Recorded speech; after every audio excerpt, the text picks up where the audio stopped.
மறைக்கிறேன். எழுதுகிற பிள்ளைகளுக்கு எழுதி கொள்ளுங்கள். காலையில் கர்த்தர் பேசினால் இருதயம் கலங்காது இருக்கட்டும் என்று சொல்லி, இந்த ஆராதனையில கர்த்தர் இப்படியாய் பேசுவார் என்று நான் நினைக்கிறேன். என் கரத்தின் நிழலினால் உன்னை மறைக்கிறேன் என்று சொல்லி எடுத்து ஒரு வாசித்து உதவும்படியாய் கேட்டுக்கொள்ளுகிறேன்.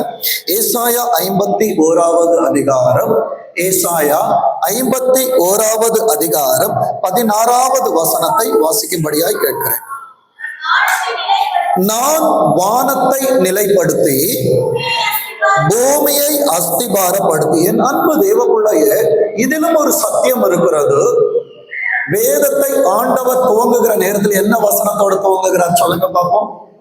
ஆதியிலே தேவன் வானத்தையும் பூமியையும் சிருஷ்டித்தார். இங்கே சொல்லுகிறார், நான் வானத்தை நிலைப்படுத்தி. அன்றைக்கு சிருஷ்டித்தது இன்றைக்கும் நிலைப்பட்டு இருக்கிறது. அன்றைக்கு படைத்த பூமி ஆண்டவர் சொல்லுகிறபடியா பூமியை அஸ்திபாரப்படுத்தினார். இன்றைக்கு அவைகள் இருக்கிறது. என் அன்பு தேவப்பிள்ளையே, காலையில் கர்த்தர் பேசினார், எனக்கு முதற் பலனாய் நான் மனிதனை தெரிந்து கொண்டேன் என்று சொல்லி நிலைப்படுத்தினது அமைதியாய் கர்த்தர் பார்த்து கொள்ளுவார் என்று சொல்லி. சூரியன் மறைஞ்சிருச்சுன்னா என்ன வரும்? என்ன வரும்? நமக்கு இருட்டு.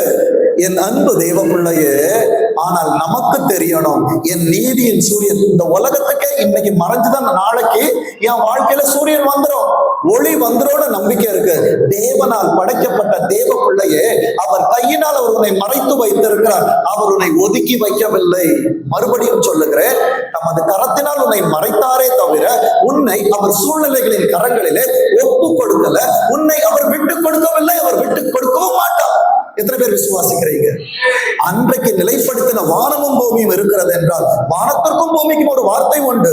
வானமும் பூமியும் ஒளிந்து போகும். ஒளிந்து போகும் என்று சொன்னது கர்த்தர் மேல் நம்பிக்கையா இருக்கும் என்றார். அவரோடு வாழ போகிறேன் என்று எனக்கு வாக்குத்தத்தம் செய்தாரே, நான் எத்தனை சந்தோஷமா இருக்க வேண்டும். நான் கர்த்தரின் கரத்திலே வரையப்பட்டிருக்கிறேன். வேதம் சொல்லுகிறது பாருங்க, வானத்தை நிலைப்படுத்தினார், பூமியை அஸ்திபாரப்படுத்தினார். அடுத்தது சீயோன் என்பது அவர் வாசமா இருக்கும்படி தெரிந்து கொள்ளப்பட்டதான தேவனுடைய நகரம். அவர் சியோனுக்கு சொல்லுகிறார். அந்த சியோன் யார் தெரியுமா? நீங்க தான் அந்த சியோன். சொல்லுங்க பாப்பா, சியோன் யாரு? நான் தான் சியோன். வானத்தை நிலைப்படுத்தினவரோடு பேசுகிறார், பூமியை நிலைப்படுத்தி பேசுகிறார். சியோனே, உன்னை அழைத்தார் அல்லவா? சியோனே, உன்னை வாழ வைத்தார் அல்லவா? உன்னை பார்த்தவர் பேசுகிற வார்த்தையை பாருங்க, வாசிங்க பாப்போம். சியோனை நோக்கி, நீ யாரு? நீ யாரு? வானத்திற்கும் பூமிக்கும் ஆண்டவர் இத்தனை நம்பிக்கையை கொடுத்தார் என்றால், என்னை கேட்கிற என் அன்பு சகோதரனே, சகோதரியே, நீ கர்த்தருடைய சனம், நீ கர்த்தருடைய பிள்ளை.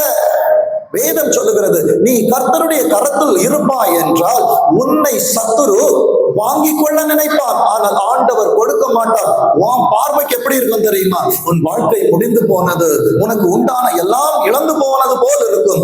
ஆனால் ஒன்று தெரியும், ஆண்டவர் சொல்லுகிற வார்த்தையை, ஆவியானவர் சொல்லுகிறதை உனக்கு நான் சொல்லுகிறேன். ஒரு காரியத்தின் துவக்கத்தை பார்க்காதே, ஒரு காரியத்தின் துவக்கத்தை பார்க்கலும் முடிவு நல்லது.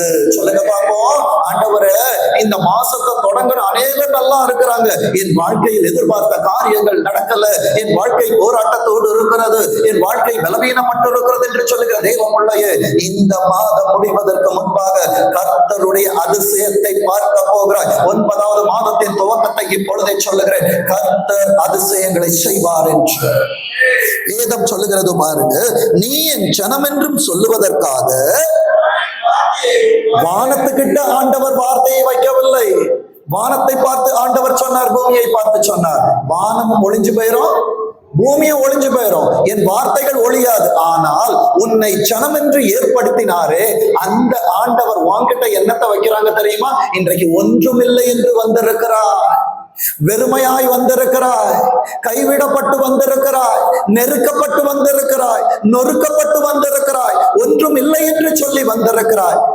நீ வெறுமையானதற்காய் கர்த்தருக்கு நன்றி சொல்லு. புரியல? நீ வெறுமையாயிற்ற நினைக்கிறீங்க பாத்தீங்களா? ஏன் ஆண்டவர் உன்னை வெறுமையாக்கினார் என்றால், இன்றைக்கு அவரால் கொடுக்கப்படுகிற வார்த்தையால உன் குடும்பத்தை கர்த்தர் அழகாக்க போகிறார். அலங்காரமாய் நீ மாற போகிறாய். சொல்லுங்க பாப்போம், நம்ம எப்படி மாற போறோம்? வரும்போது காலையில சண்டை போட்டு வந்திருக்கலாம். ஆண்டவரை ஏன்பா எனக்கு இந்த வாழ்க்கை? வரும்போது கூட வார்த்தை நிறைய பேசுச்சு, ஏன் நான் இருக்கிறேன், என் வாழ்க்கையில நன்மைகள் இல்லையே என்று சொல்லி. ஆனால் ஆண்டவர் சொல்லுகிறார், நன்மையே நீதான் அந்த நன்மை, உனக்காகத்தான் நான் இறங்கி வந்தேன் என்று. என் அன்பு தேவ பிள்ளைய வேதம் சொல்லுகிறது, நான் என் வார்த்தையை எங்க வச்சிருக்கிறாரு? வானத்தில் வைக்கவில்லை, பூமியில் வைக்கவில்லை.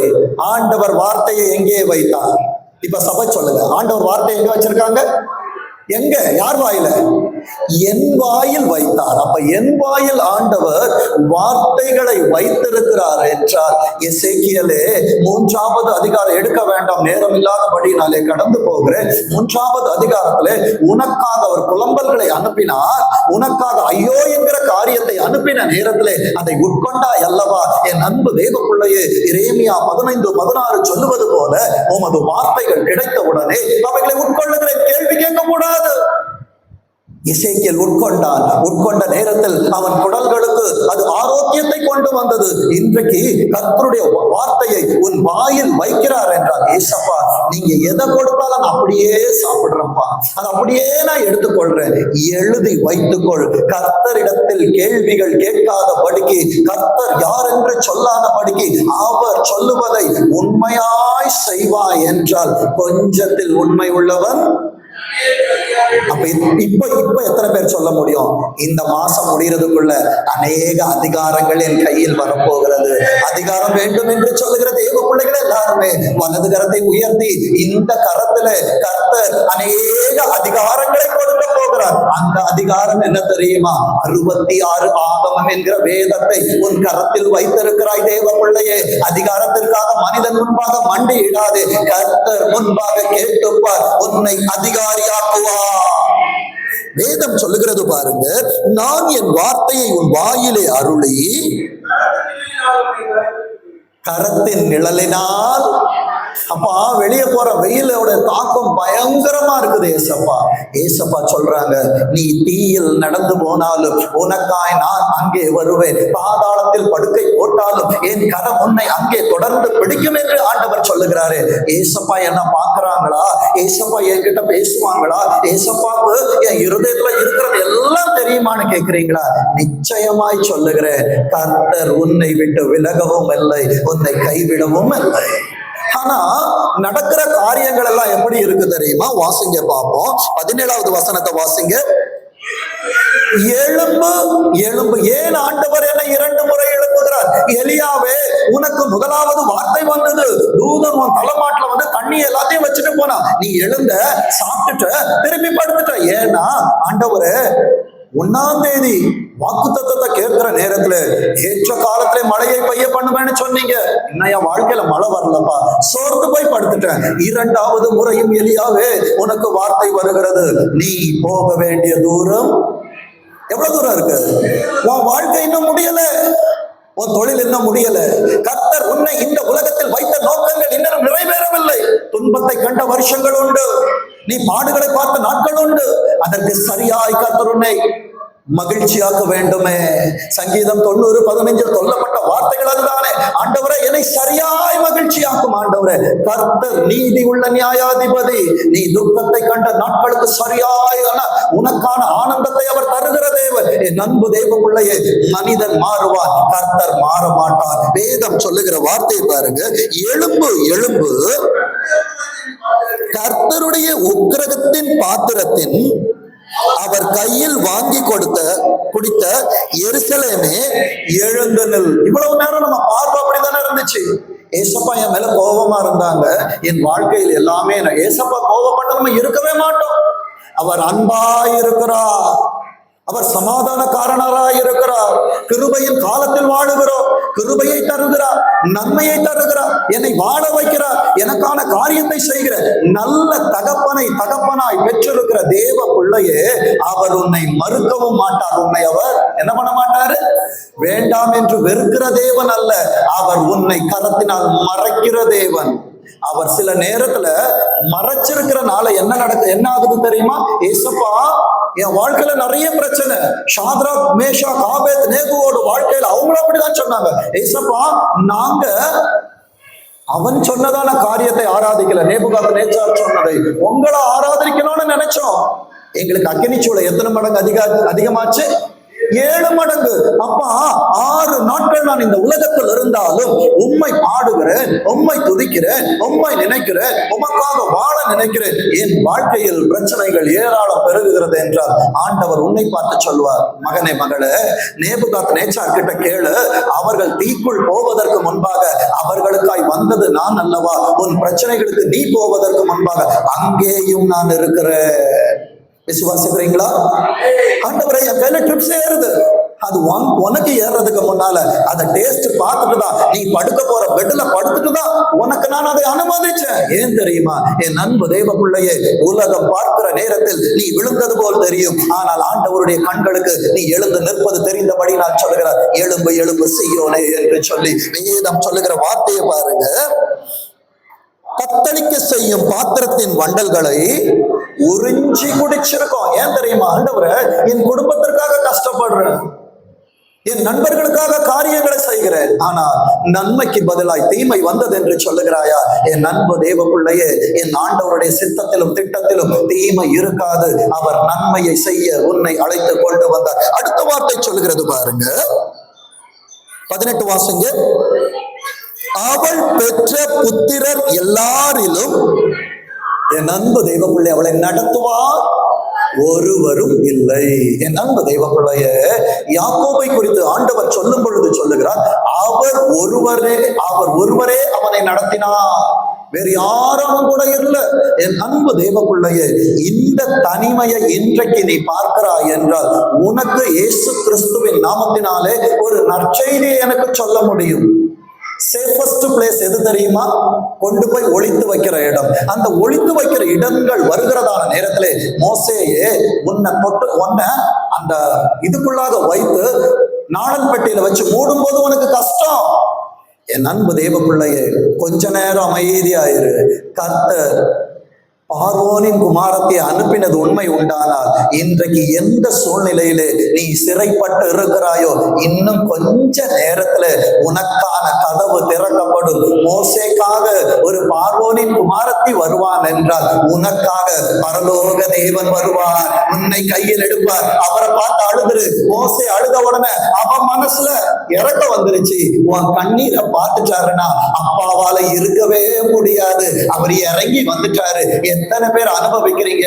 என் கூட உட்கார்ந்து ஏசப்பா பேசிக்கிட்டு இருக்காங்க. இந்த வார்த்தையெல்லாம் ஏசப்பா என் கூட பேசணும்னு சொல்லிட்டு வந்த ஏசப்பா என்கிட்ட பேசுறாங்க. என்கிட்ட நிறைய குமாரர் இருந்தாங்க, நிறைய குமாரத்திங்க இருந்தாங்க, ஆனா யாரும் என்ன இன்னைக்கு நடத்தலன்னு சொல்றியா? அடுத்த வார்த்தை சொல்லுது பாருங்க, அவள் வளர்த்த குமாரர் எல்லாரும் அவளை கை கொடுத்து அழைக்க கூட ஒருத்தரும் இல்ல. ஒரு நாள் எல்லாரும் கூப்பிட்டாங்க. யோபு சொல்லும் போது, அன்றைக்கு இருந்த சீர் எனக்கு இருந்தா நல்லா இருந்திருக்கும், அன்னைக்கு எல்லாரும் என்ன கூப்பிட்டாங்க, இன்றைக்கு என்னிடத்தில் ஒன்றும் இல்லை, நான் தனியே விடப்பட்டிருக்கிறேன். யோபுவின் அனுபவத்துல உட்கார்ந்து கேட்டா என்றால் யோபுவின் வாழ்க்கையில் நடந்தது என்ன தெரியுமா? அவளும் சொன்ன அன்பிற்குரிய மனைவி, இன்னமும் உத்தமத்தில் உறுதியாய் இருக்கிறீரோ? தேவனை தூஷித்து ஜீவனை விடும். இந்த சூழலில் பனியாய் ஒருவன் என்றார், ஆண்டவரை மறுதலிக்கவில்லை. இன்றைக்கு இத்தனை சோதனைகள், இத்தனை பாடுகள், இத்தனை அவமானங்கள், இத்தனை நிந்தைகள் உன் வாழ்க்கையில் வந்த நேரத்திலும் ஆண்டவர் போதும் என்று சொல்லி அவர் கரத்திற்குள் உட்கார ஆசைப்படுகிறாயே, நீ கர்த்தரால் ஆசீர்வதிக்கப்பட்டவனே. வேதம் சொல்லுகிறது பாருங்க, பிள்ளைகளை பெற்று வளர்க்கிறாங்க, பிள்ளைகள் அல்ல, குமாரத்திகள் அல்ல, தனியாய் விடப்பட்டிருக்கிறாய் என்றால் உன் சேஃபஸ்ட் ஜோன் கர்த்தர் உன்னை சேஃபா வச்சு பாதுகாத்துட்டு இருக்கிறாங்க. யோனாவே, உனக்கு ஏன் மீன் வயிறுன்னு கேட்கிறியா? நீ மீனின் வயிற்றில் இல்லைன்னா என்றைக்கோ நீ சமுத்திரத்திலே அமிழ்ந்து போயிருப்பாய். கர்த்தர் என்றைக்கு அவர் சிறையிருப்பு என்று நீ பார்க்கிறாய், அது சிறையிருப்பு அல்ல, கர்த்தருடைய கரம். கர்த்தருடைய கரத்திற்குள்ளாய் நீ அடங்கி இருப்பாய் என்றால் உனக்கு உனக்கான காலங்கள் வரும், உனக்கான நேரங்கள் வரும். அந்த நேரத்திலே எல்லாரும் உன்னை பார்த்து சொல்லுவார்கள், நீங்கள் கர்த்தரால் ஆசீர்வதிக்கப்பட்டவர்கள். எந்த சாட்சி வேணும் உங்களுக்கு?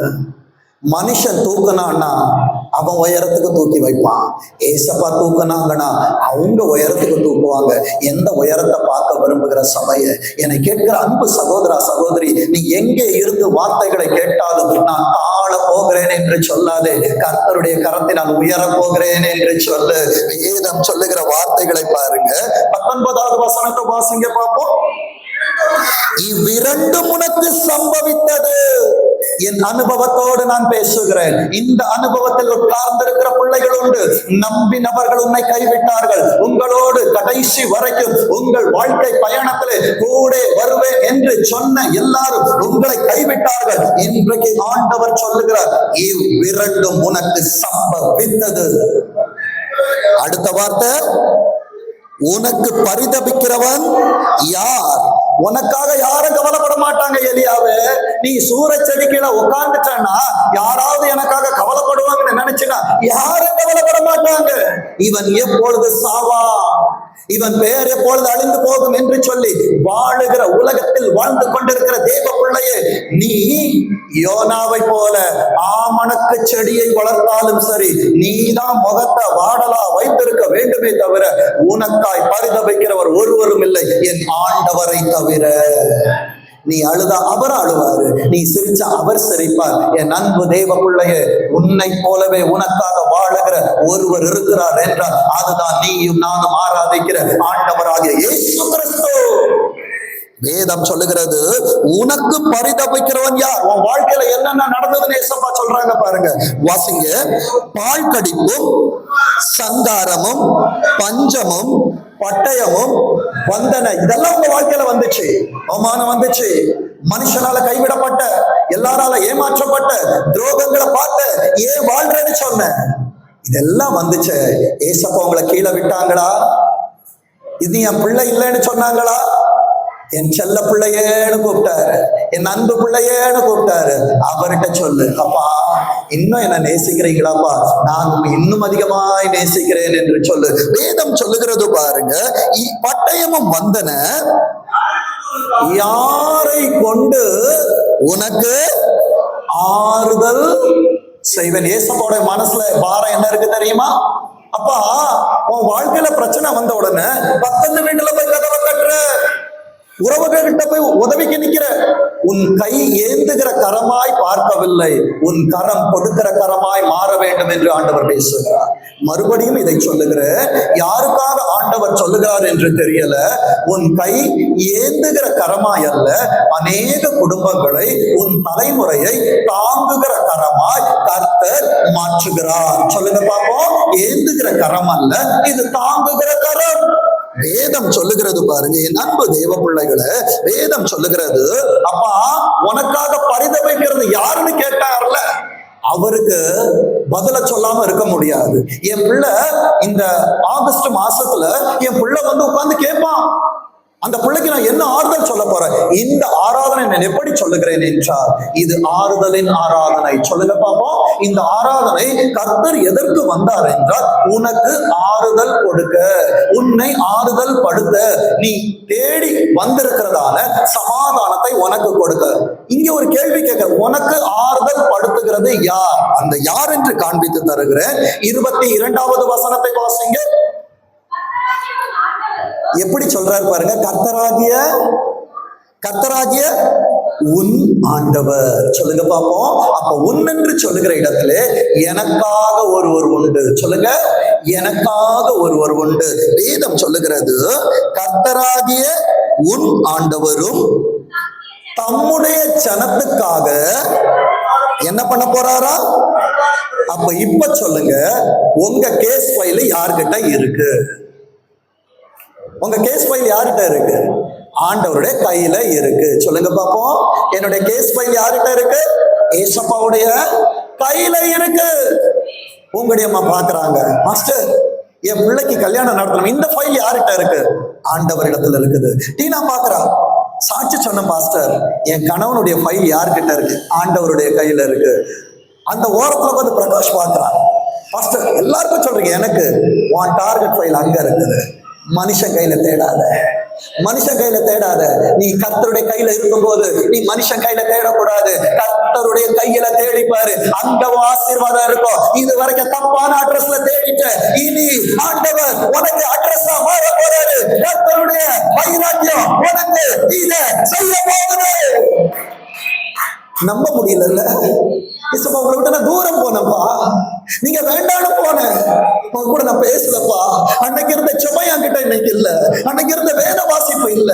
அந்த ஆண்டவர் தான் சொல்றாரு பாருங்க, தம்முடைய ஜனத்துக்காக வழக்காட போகிற, இன்னைக்கு எனக்கு லாயரா வந்திருக்கிறார். எனக்காக பேச யாரும் இல்ல ஏசப்பா. எல்லாரும் என்னோட படிச்சிருக்கிறாங்க, என்னோட நிறைய பேசுறாங்கப்பா. என் ஃபைல கையில எடுக்கப்பா, எனக்காக ஒரு நன்மை செய்யப்பா.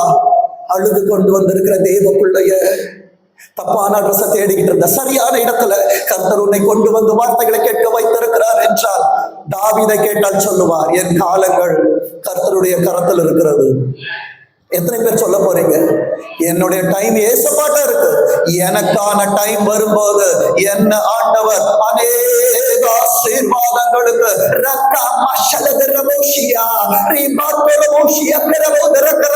அழுது கொண்டு வந்த தேவ பிள்ளையே, கர்த்தர் உன்னை இப்படி அனுப்ப மாட்டார். நீ போகிற நேரத்திலே ஒரு பாத்திரத்திற்குள்ளாய் கர்த்தருடைய வசனம் இறங்கி இருக்கும். விசனம் அல்ல, விசனம் அல்ல, வசனங்களால் உன்னை நிறைத்து ஆசீர்வாதங்களால் உன்னை அனுப்புகிறார். அவர் கேஸ் ஃபைல கையில எடுத்துட்டாருங்க, இனி அமைதியா இருக்க மாட்டாரு. உலகத்துல இருக்கிற டாப் மோஸ்ட் லாயர் வந்தாலும் எனக்காய் ஒரு லாயர் கீழே வந்திருக்கிறாங்க. வேதம் சொல்லுகிறது பாருங்க, தம்முடைய ஜனத்திற்காக வழக்காட போகிற உன் தேவன் சொல்லுகிறது என்னவென்றால்,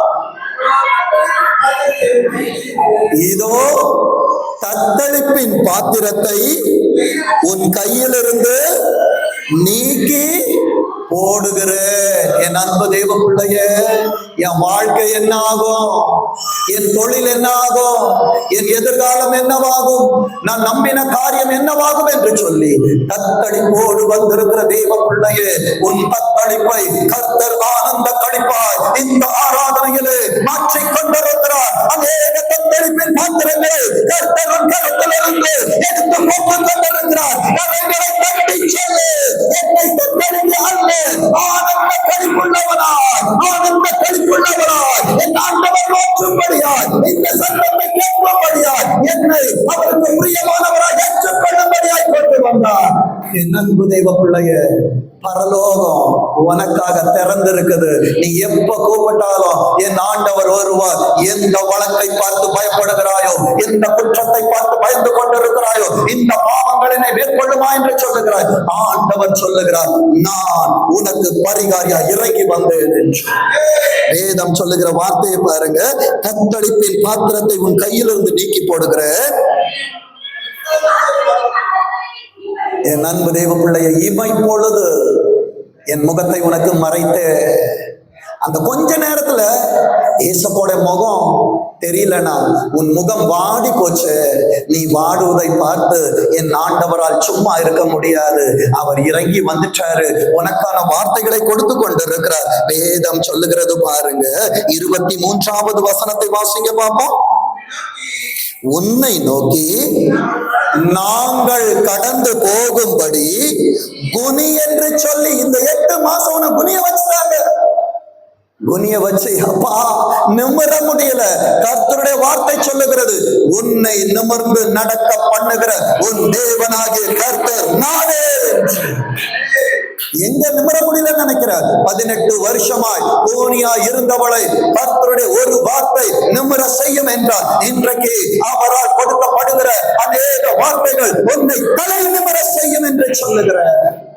என் அன்பு தேவ பிள்ளைய, வேதம் சொல்லுகிறது, உன்னை நோக்கி நாங்கள் கடந்து போகும்படி குனி என்று சொல்லி, கடந்து போகிறவர்களுக்கு நீ உன் முதுகை தரையும் வீதியும் ஆக்கும்படி உன்னை சஞ்சலப்படுத்தினவர்களின் கையில் என் அன்பு தேவ பிள்ளையே, எதை பார்த்து பயப்பட்டாயோ? உன் கையில் ரட்சிப்பின் பாத்திரம் கொடுக்கப்படுகிறது. உன்னை சஞ்சலப்படுத்தினதான இந்த உலகத்தின் கரத்திலே கர்த்தருடைய உக்கிரகத்தின் பாத்திரம் கொடுக்கப்படுகிறது. என் அன்பு தேவ பிள்ளையே, இப்ப தெரிந்துக்கோ, கர்த்தர் உன்னை எவ்வளவு நேசிக்கிறார். இந்த ஆராதனையிலே அவர் உன்னை கொண்டு வந்தது இடித்து போடுவதற்கு அல்ல, இடிக்கப்பட்டதான உன் தொழிலை கட்டுவதற்கு, இடிக்கப்பட்டதான உன் வாழ்க்கையை கட்டுவதற்கு, இடிக்கப்பட்ட உன் ஊழியத்தை கட்டுவதற்கு, இடிக்கப்பட்ட உன் ஜெப வாழ்க்கையை கட்டுவதற்கு, இடிக்கப்பட்ட உன் வேத வாசிப்பை கட்டுவதற்கு வேதம் சொல்லுகிறது. ஏசாயா 44வது அதிகாரத்துல, ஏசாயா 44வது அதிகாரத்துல 23வது வசனத்தை வாசிங்க பார்ப்போம். வானங்களே, வானத்தை நிலைப்படுத்தினவர் மறுபடியும் வானத்தை உனக்கு சாட்சியாய் வைத்து நீ நம்ப வேண்டும் என்று. ஏன்னா அன்றைக்கு படைத்த வானம் இன்னும் இருக்கிறது, நீ வாழுகிற பூமி இன்றைக்கும் இருக்கிறது. வாழ்ந்து கொண்டிருக்கிற உனக்கு என்ன வாகும் என்கிற சஞ்சலங்கள் இருக்கிறது. சஞ்சலப்படாதே என் அன்பு தேவ பிள்ளையே. கர்த்தர் உன்னை கைவிட மாட்டார். கர்த்தர் உன்னை காப்பாற்றுவார். கர்த்தர் உன்னை நடத்துவார். கர்த்தர் உன்னை உயர்த்துவார். கர்த்தர் உன்னை வாழாக்காமல் தலையாக வாழ வைப்பார். வேதம் சொல்லுகிறது, வானங்களே கழித்து பாடுங்கள். ஆனா எனக்கு ஆண்டவரே நம்பிக்கை வரலப்பா, இன்னும் நீ பாவம் பண்ணிட்ட, நீ தப்பு பண்ணிட்டேன்னு சொல்லி ஏதோ ஒரு குரல், ஏதோ ஒரு சூழ்நிலை என்னை சங்கடப்படுத்துகிறது என்று சொல்லுவாய் என்றால் 22வது வசனம் உனக்காய் எழுதப்பட்டது. ஆண்டவரே எழுதி கொடுத்தது. கர்த்தரே சொல்லுவது. 22வது வசனத்தை வாசிங்க. உன் மீறுதல்களா என்ன தெரியுமா? நான் சபையின் ஆராதனைகளுக்கு, கர்த்தரை கூடுகைகளுக்கு நான் வராமல் கர்த்தருடைய சட்டத்தை நான் மீறி நடந்து என் இஷ்டப்படி போன, என் இஷ்டப்படி வாழ்ந்த. ஆனால் இன்றைக்கு கர்த்தருடைய பாசமும் நேசமும் என்னிடத்தில் வருகிற நேரத்தில் அவர் சொல்லுகிறார், உன் மீறுதல்களை மேகத்தை போலவும் உன் பாவங்களை கார்மேகத்தை போலவும் அகற்றிவிட்டு என்னிடத்தில் திரும்பு.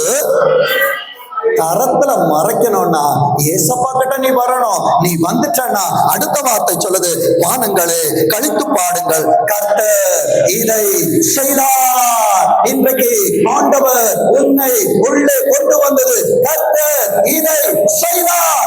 எதை செய்தார் பாஸ்டர்? சொல்லி தருகிற, கர்த்தர் இதை செய்தார்.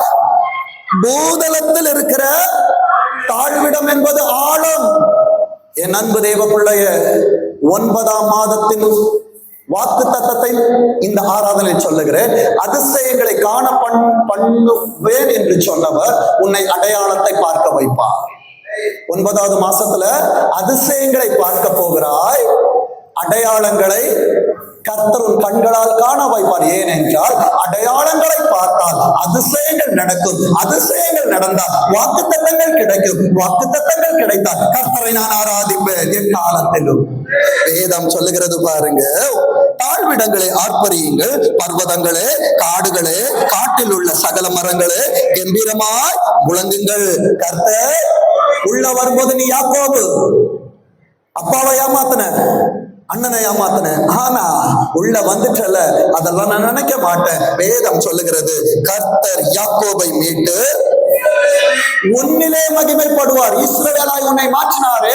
கர்த்தர் சொல்லுகிறார், என் அன்பு தேவ பிள்ளையே, இந்த கல்லின் மேல் என் சபையை கட்டுவேன், பாதாளத்தின் வாசல்கள் அதை மேற்கொள்ளாது. கர்த்தர் உன்னை சபையாய் கட்டினார். திரு உருவார், திரு உள்ளே வந்தார் என்றார். சபையாய் இருக்கிற நீ திருச்சபையாவாய். திருச்சபையாய் நீ மாறுகிறதான நேரத்தில் பாதாளத்தின் வாசல்கள் உன் காரியங்களை மேற்கொள்ளாது. கர்த்தர் உனக்காய் நின்று யுத்தம் செய்வார். என் அன்பு தேவ பிள்ளைய, வேதம் சொல்லுகிறது, இஸ்ரவேலிலே மகிமைப்படுவார். மகிமைப்படுகிற உன்னை குறித்து சொல்லுகிறார். 24வது வசனத்தை வாசிங்க. உன்னை பெறும் தாயின் கற்பத்தில் உன்னை உருவாக்குறவருமான கர்த்தர் சொல்லுகிறதாவது, இதுவரைக்கும் என் வாழ்க்கையில என்ன நடந்ததுன்னு கேட்டீங்களே, அவரே சொல்லுகிறார். அவர் என்ன சொல்றாரு பாருங்க, நானே எல்லாவற்றையும் செய்கிற கர்த்தர், நான் ஒருவராய் வானங்களை விரித்து நானே பூமியை பரப்பினவர். வானத்தை படைச்சது நானா, எஜமா அவர்தான், பூமிக்குரிய எஜமான அவர்தான். 6 அடி நிலத்துக்காக பிரயாசப்படுகிற 6 அடி மனுஷனு என்கிட்ட கேட்டா நான் செய்ய மாட்டேனா? இப்ப எல்லார்ட்டையும் கேட்க ஓடுறீங்க. அப்பாவை வச்சுட்டு பக்கத்து வீட்டுல போய் புள்ள போய் பாத்திரத்தை எடுத்துட்டு போய் என் வீட்டுல சாப்பாடு இல்லைன்னு சொன்னா எப்படி வீட்டுல இருக்கிற அப்பாவுக்கு மனசு வலிக்குமோ, அதே போலதான் இன்றைக்கு உன் வெறுமையான பாத்திரத்தை எடுத்துட்டு போய் உலகத்துல என்கிட்ட வேலை இல்ல, என்கிட்ட சம்பளம் இல்ல, என் குடும்பத்தை நடத்த முடியல, என் வாழ்க்கை பிரச்சனையா இருக்கு, என் பலவீனமா இருக்கிறேன்னு சொன்னா பரலோக தகப்பனுக்கு துக்கம் உண்டாகும். இன்றைக்கு உன்னை பார்த்து சொல்லு, நான் மனுஷன்ட்ட சொல்ல மாட்டேன், நான் மனுஷன்ட்ட கேட்க மாட்டேன். எனக்கு இருக்கிற ஒரே ஒரு அப்பா இருக்கிறார், அவர் நல்ல அப்பா. அவர்கிட்ட நான் போனேன்னா அவர் எனக்காக யாவையும் செய்து முடிப்பார். எத்தனை பேர் நம்புறீங்க? என் ஆண்டவர் எனக்காக யாவற்றையும் செய்து முடிப்பார். நண்பு தேவ பிள்ளையே, 25வது வசனத்தை வாசிங்க பாப்போம். நான் கட்டுக்கதைக்காரரின் குறிகளை அபத்தமாக்குவோம். வாழ்க்கையில நிறைய பேர் உனக்கு ப்ராமிஸ் பண்ணாங்க, உன் கூட இருப்பேன், லைஃப் லாங் உன் கூட வருவேன். எல்லாமே கட்டுக்கதைகள். என் ஆண்டவர் கதை சொல்லுகிறவர் அல்ல, உன் வாழ்க்கையை அவர் எடுத்து காண்பிக்கிறவர். அவர் சொல்லுகிறார், உன் வாழ்க்கையில இருக்கிற ஏமாற்றத்தை மாற்ற போற, உன் வாழ்க்கையில் இருக்கிற வெறுமை மாற போகிறது. நீ தனித்தவன் அல்ல, நீ தனித்தவன் அல்ல. உன் கூட பிதா இருக்கிறார், உன் கூட குமாரன் இருக்கிறார், உன் கூட பரிசுத்த ஆவி இருக்கிறது. பரலோகத்தின் வான சேனைகள் உன்னோடு நடந்து கொண்டிருக்கிறது. வேதம் சொல்லுகிறது, நான் கட்டுக்கதைக்காரரின் குறிகளை அபத்தமாக்கி குறி சொல்லுகிறவர்களை நிர்மூலராக்கி. உன் வாழ்க்கை அழிஞ்சு போச்சு போகணும் குறி சொன்னாங்கல்ல, குறித்து வச்சுக்கோ, நீ அழிஞ்சு போயிருவ, உன் வாழ்க்கையில ஒன்னும் நடக்காதுன்னு சொல்லி குறிக்க சொன்னாங்கல்ல. குறிக்க சொன்ன வார்த்தைகளை அபத்தமாக்கி உனக்காய் வாழ்க்கையை குறித்து கொண்டிருக்கிறவர், குறித்த காலத்துல சாராளின் கர்ப்பத்திற்கு உயிரை கொடுப்பவர். இன்றைக்கு எந்தெந்த காரியங்கள் உன் வாழ்க்கையில் மறித்து போய் இருக்கிறதோ இன்றைக்கு அதை பார்த்து சொல்லுகிறார், உயிர் அடைந்து கொண்டிருக்கிறது, உயிர் கொடுத்து கொண்டிருக்கிறார். நீ வாழ போகிறாய், உன் குடும்பம் வாழ போகிறது, உனக்கு ஒரு எதிர்காலம் உண்டு. உன்னை தத்தளிக்க பண்ணுவோர் ஒருவரும் இல்லை, உன்னை உன்னோடு இருக்கிறவர் உலகத்தில் இருப்பவனும் பெரியவர். நண்பு தேவ பிள்ளையை வேதம் சொல்லுகிறது, நிர்மூடராக்கி ஞானிகளை வெட்கப்படுத்தி அவர்கள் அறிவை.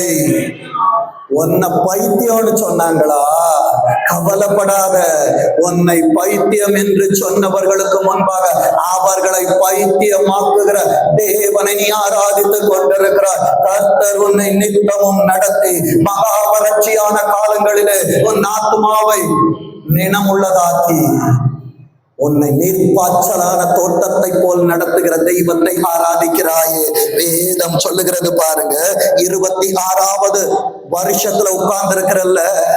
8 என்பது புதிய தொடக்கம், வருஷம் 26 எனக்கான தொடக்கத்தை கேட்டுக் கொண்டிருக்கிறேன் என்று சொல்லுகிற என் அன்பு சகோதரா சகோதரி, ஆண்டவர் சொல்லுகிற வார்த்தையை எல்லாரும் எடுத்துக்கொள்ளுங்கள்.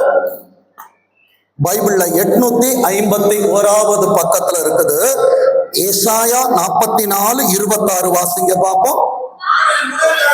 நான் என் ஆண்டவர் உன் மேல சபையை கட்டுவான்னு சொன்னார்ல, அப்ப நீ ஆண்டவருக்கு ஊழியக்காரன் ஆயிட்டு.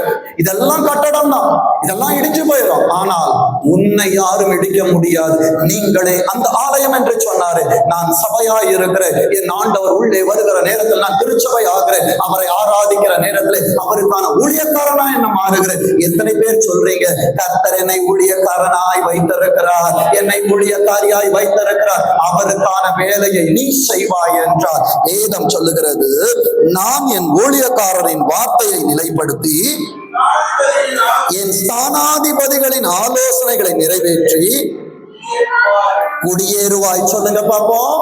ஏசப்பா உங்களை பார்த்து சொல்றாங்க, அலைந்து திரிகிறேன் என்று சொல்லுகிறாயா? நீ அலைந்து திரிவதில்லை, அவர் சொல்லுகிறாய், உன்னை ஆண்டவர் குடியேற பண்ணுகிறார். வேதம் சொல்லுகிறது, குடியேறுவாய் என்று எருசலேமுக்கும் கட்டப்படுவீர்கள்.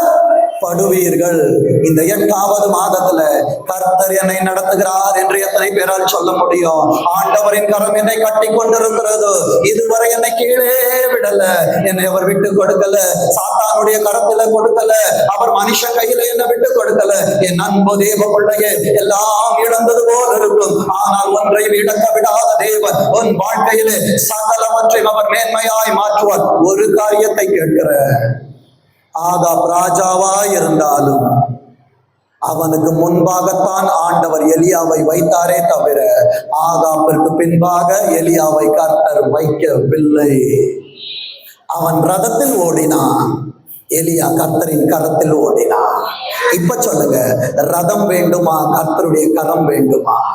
கரத்தினால் மறைக்கிற கரத்திற்குள் இருப்பாய் என்றால் உலகம் உனக்கு முன்பாய் ரதத்தில் ஓடினாலும் கரத்தினால் மறைக்கிறவர் உன்னை அவர்களுக்கு முன்பாக கொண்டு போய் சேர்ப்பார். விசுவாசிக்கிறீங்களா? 28வது வசனத்துல கோரேஸ் என்கிற ஒரு பெயர் உண்டு. அந்த கோரேஸ் என்கிற பெயரை எடுத்துட்டு உங்க பேரை போட்டு வாசிச்சு பாருங்க. ஏசப்பா உங்களை எவ்வளவு அழகாக நடத்துறாருன்னு தெரியும். 28வது வசனம் எல்லாருக்கும் பைபிள்ல இருக்குதா? ஏசாயா 44:28 கோரேசை எடுத்துட்டு உங்க பேரை போடுங்க பார்ப்போம். ஜிம்சனை குறித்து, அவன் என் மெய்ப்பன், அவன் எருசலேமை நோக்கி நீ கட்டப்படு என்றும் தேவாலயத்தை நோக்கி நீ அஸ்திபாரப்படும் என்று சொல்லி எனக்கு பிரியமானவைகளை எல்லாம் நிறைவேற்றுவான் என்று சொல்லுகிறவர். உன்னை குறிச்சு நிறைய பேர் வெளியே நிறைய சாட்சி கொடுப்பாங்க. அந்த சாட்சிகளை எல்லாம் காதில் கேட்கிறாயே, அதெல்லாம் காட்சிகள். கர்த்தர் இன்றைக்கு உனக்கு கொடுக்கிற சாட்சி என்ன தெரியுமா? எனக்கு பிரியமானவைகளை எல்லாம் என் பிள்ளை செய்வான், என் மகன் செய்வான், என் மகள் செய்வாள். என் அன்பு தெய்வ பிள்ளையே, நீ கர்த்தருக்காக காரியங்களை செய்தால் உன் வாழ்க்கையில என்ன நடக்கும் தெரியுமா? 45:2 வாசிங்க பார்ப்போம். ஏசப்பாக்காக நீ நின்னா உனக்கு முன்னால் அவர் போயிடுவார். ஏன் தெரியுமா? என் பிள்ளைக்கு கை வலிக்கும், என் பிள்ளைக்கு கால் வலிக்கும், என் பிள்ளை டயர்ட் ஆயிருவான். எத்தனை பேர் விசுவாசிக்கிறீங்க? எனக்கு முன்னால இனி மனுஷன் போக மாட்டான், ஏசப்பாவை நடக்க அனுமதிக்கிற வேதம் சொல்லுது. மோசே சொன்னா, நீங்க என் கூட வரலன்னா, உங்க சமூகம் எனக்கு முன்னால போகலன்னா நான் இந்த இடத்த விட்டு போக மாட்டேன் ஏசப்பா. பிரச்சனை வரும்போது சொல்லணும், இந்த பிரச்சனையை மாற்றாத வரைக்கும் நான் இங்கிருந்து போக மாட்டேன். நான் போயிட்டேன்னா அங்க கோலியாத் நின்னுகிட்டே தான் இருப்பான், ஜெயம் வராது. தாவீதே நீ வரணும், தாவீதே நீ என்ன பண்ணணும்? நீ வரணும். என் அன்பு தெய்வ பிள்ளைகளே, தாவீது இருந்தாதான் இஸ்ரவேலுக்கு ஜெயம் கிடைக்கும். உன் குடும்பத்திற்கு கர்த்தர் உன்னை தாவீதாய் வைத்திருக்கிறார். கலங்காத, உனக்கு முன்பாக கோலியாத்தை கீழே விழ போறான். வேதம் சொல்லுது, நான் உனக்கு முன்னே போய் கோணலானவைகளை செவ்வை, அந்த கோணலானவர்களை செவ்வைப்படுத்துறதுக்கு முன்னால் ஆண்டவர் ஒரு ப்ராசஸ் பண்றாங்க பாருங்க. 1வது வசனத்தை வாசிங்க. கர்த்தராகிய நான் அபிஷேகம் பண்ணின கோரேசுக்கு முன், கோரேஸ் என்ற இடத்துல நம்ம பேர் வந்துடணும். ஜிம்சனுக்கு முன்பாக ஜாதிகளை கீழ்ப்படுத்தி ராஜாக்களின் இடைக்கட்டுகளை அவிழ்க்கும் படிக்கும் அவனுக்கு முன்பாக வாசல்கள், பாதாளத்தின் வாசல்கள். இந்த கல்லின் மேல் என் சபையை கட்டுவேன், பாதாளத்தின் வாசல்கள் மேற்கொள்ளுவதில்லை. நானே வாசல் என்று சொல்லி யோவானில் ஆண்டவர் பேசினாரே. கர்த்தர் என்கிற வாசலுக்கு முன்பாக நீ அவருக்குள்ளாய் போய் கொண்டிருப்பாய் என்றால் உலகத்தின் வாசல்கள் தானாய் திறக்கும். இன்னைக்கு ஆண்டவரே இந்த வாசல் திறக்கல, ஆண்டவரே இந்த வாசல் திறக்கல, கஷ்டப்படுறல்ல, ஏசப்பாவை உனக்கு துணையாய் கொண்டிருப்பாய் என்றால் வேதம் சொல்லுகிறது, எனக்கு முன்பாக வாசல்கள் பூட்டப்படாதிருக்க கதவுகளை திறந்து வைக்கும்படிக்கும் என்னை பார்த்து என் வலது கையை பிடித்துக் கொண்டு எனக்கு சொல்லுகிறதாவது 3வது வசனத்துல, என்னை பெயர் சொல்லி அழைத்து இஸ்ரவேலின் தேவனாகிய கர்த்தர் நானே என்று நான் அறியும்படிக்கு வெண்கல கதவுகளை உடைத்து இருப்பு தாழ்பாள்களை முறித்து அந்தகாரத்தில் இருக்கிற பொக்கிஷங்களை ஒளிப்படத்தில் இருக்கிற புதையல்களை எனக்கு கொடுப்பேன். நான் என் தாசனாகிய யாக்கோபின் நிமித்தம், நான் தெரிந்து கொண்ட இஸ்ரவேலின் நிமித்தம் என்னை பெயர் சொல்லி அழைத்தார். நான் அவரை அறியாதிருந்து எனக்கு நாமம் தரித்தவர் விட்டுட்டு போக மாட்டார்.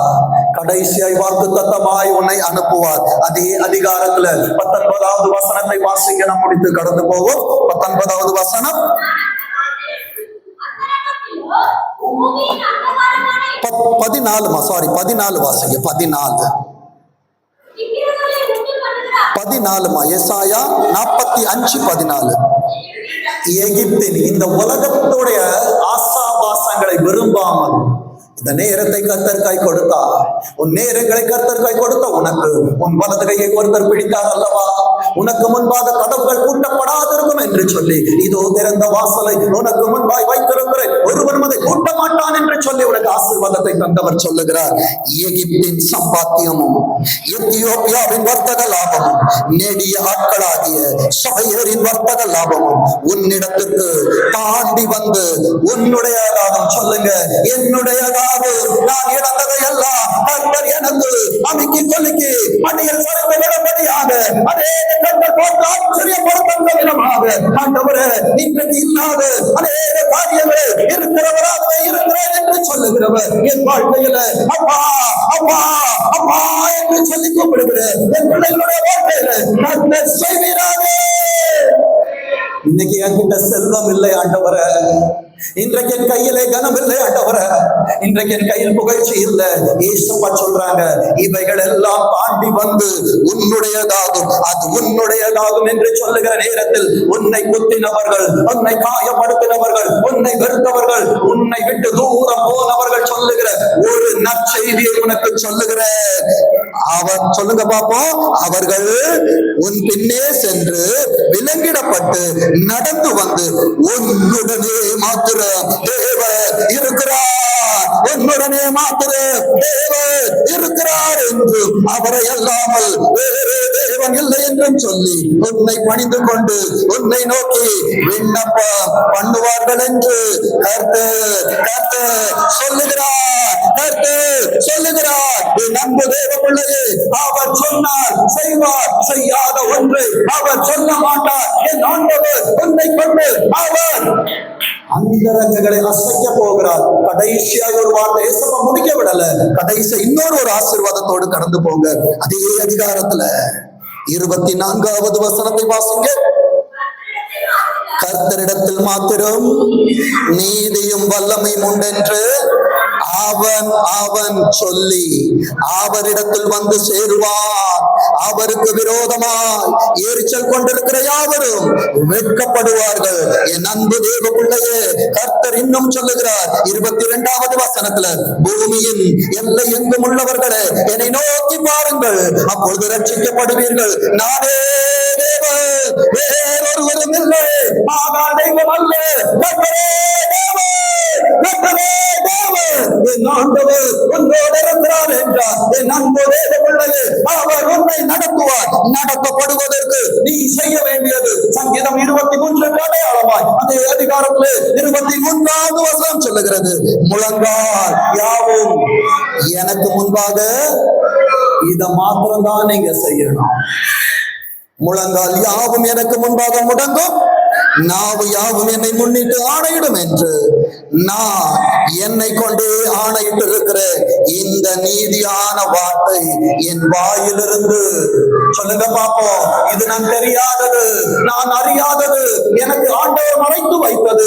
அவர் என் கையினால் மறைத்து இன்றைக்கு என் சபை நடுவாக அவர் முழங்கால் யாவும் முடங்கு, நாவு யாவும் அறிக்கை செய்யும் என்று சொல்லி நான் கர்த்தர் என்று வாக்குத்தத்தம் செய்தவர் சொல்லுகிறார். இந்த நீதியின் வார்த்தை என் வாயிலிருந்து புறப்பட்டது. இது மாறுவது இல்லை என்கிறார், இது மாறுவது இல்லை என்கிறார். ஒரு கரத்தினால் அவர் மறைப்பேன் என்று சொன்னார் என்றார். அவர் மாற மாட்டார், அவர் மாற மாட்டார், அவர் மாற்றவும் மாட்டார். என் அன்பு தேவ பிள்ளையே, இருக்கிற இடத்துல அப்படியே முழங்கால் படியிட்டு ஆண்டவரை பார்த்து சொல்லுவோமா, அப்பா உமது வார்த்தைகளுக்காக உமக்கு ஸ்தோத்திரம் ஆண்டவரே, உமது கரத்தினால் என்னை மறைத்துக் கொள்ளும் ஆண்டவரே, என்னை காப்பாற்றும் ஆண்டவரே, என்னை ஆசீர்வதியும் ஆண்டவரே. அப்பா என்னை நான் அர்ப்பணிக்கிறேன் ஆண்டவரே. எத்தனையோ கேள்விகளுக்கு விடை தெரியாமல் இருந்த எனக்கு ஆண்டவரே கர்த்தர் பதிலை தந்து அப்பா ஊழியத்தின் பாதையில, குடும்பத்தின் பாதையில, பிள்ளைகளின் வாழ்க்கையில, என் பிள்ளைகளின் வாழ்க்கையை கட்டுவதற்கு, ஊழியங்களை கட்டுவதற்கு, திருச்சபை கட்டுவதற்கு இந்த வார்த்தை உண்மை உள்ள வார்த்தை, இது மாறுவதில்லை என்று சொல்லி வாக்குத்தத்தம் செய்த தேவனுடைய கரத்துல எங்கள் ஆண்டவரே ஆவி ஆத்மா சரீரத்தை அர்ப்பணிக்கிறோம். வழி நடத்துங்க. எங்கள் பிள்ளைகளை சமாதானத்தோடு கர்த்தர் கொண்டு போய் சாட்சியாய் கொண்டு வந்து கர்த்தருடைய மகிமைக்கென்ற நீதி வெளிச்சங்களாய் நாட்டப்பட்டிருக்கட்டும் ஐயா. வழி நடத்துங்க. உங்க கரத்துல எங்களை கொடுக்கிறோம் அப்பா. எங்களை எடுத்து பயன்படுத்துங்க. தடைகளை நீக்கி போடுகிறவரா எங்களுக்கு முன்னாய் கடந்து போய் எங்களுக்கு தேவையான ஆசீர்வாதங்களை கர்த்தர் தங்குதலை தருகிறார். மூலமாக உங்க கரத்துல எங்களை காட்டுகிறோம் ஐயா. நீங்க நடத்துங்க இயேசு கிறிஸ்துவின் மூலமாய் சொல்லுகிறோம். ஜெபம் கேளும் ஜீவனுள்ள நல்ல தகப்பனே. ஆமென், ஆமென், ஆமென்.